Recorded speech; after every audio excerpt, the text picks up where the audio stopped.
কথা ধারাবাহিকের আগামী পর্বে আমরা দেখতে পাবো কথা হোটেলের রেজিস্টার খাতায় বিনয় মাঝি ও প্রদীপের নাম দেখে বুঝতে পারে সেদিন হোটেলে ম্যান্ডির সাথে ওই দুজনও এসেছিল।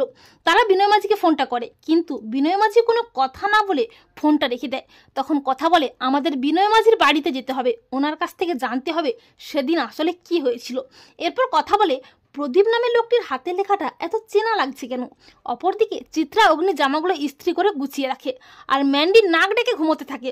তখন চিত্রা বলে, সম্পত্তির লোভে আমাকে এসবও করতে হচ্ছে, আর কত কি না করতে হবে। এরপর কথাও চলে আসে। চিত্রা নাটক করে বলে, মান্ডবী সব জামাগুলো ইস্ত্রি করে গুছিয়ে রেখেছে, ভালো হয়েছে না?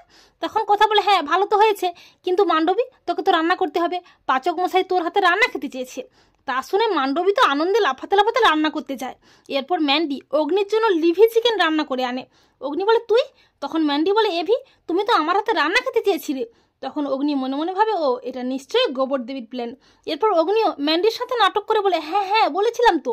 এই বলে অগ্নি ম্যান্ডির আনা খাবারটা খেয়ে ম্যান্ডিকে বকাবকি শুরু করে দেয়। আর কথা তো আড়াল থেকে সবটা দেখে। অগ্নি ম্যান্ডিকে বলে, তুই যেটা পারিস না সেটা করিস কেন? তুই গোবর দেবীর মতো রান্না করতে চেয়েছিলিস তো, কিন্তু তুই কি ওর হাতের রান্না খেয়েছিস? তুই জানিস ওর রান্না কতটা টেস্টি হয়? তা শুনে কথা মনে মনে ভাবে, আমার রান্না আপনারা এত ভালো লাগে? এরপর ম্যান্ডি সেখান থেকে চলে যায়।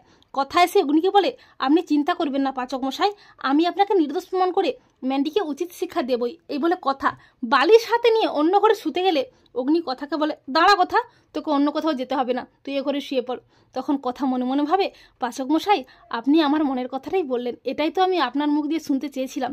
কথা ইচ্ছে করে নাটক করে বলে, না পাচক মশাই আমি এ ঘরে থাকতে পারবো না, আপনি তো আমাকে আপনার জীবনেই দেখতে চান না, তাহলে আপনার ঘরে থেকে কি করব। তখন অগ্নি কথাকে জড়িয়ে ধরে বলে, গোবর দেবী তুই কি বুঝতে পারছিস না, আমি তোকে ভালোবেসে ফেলেছি।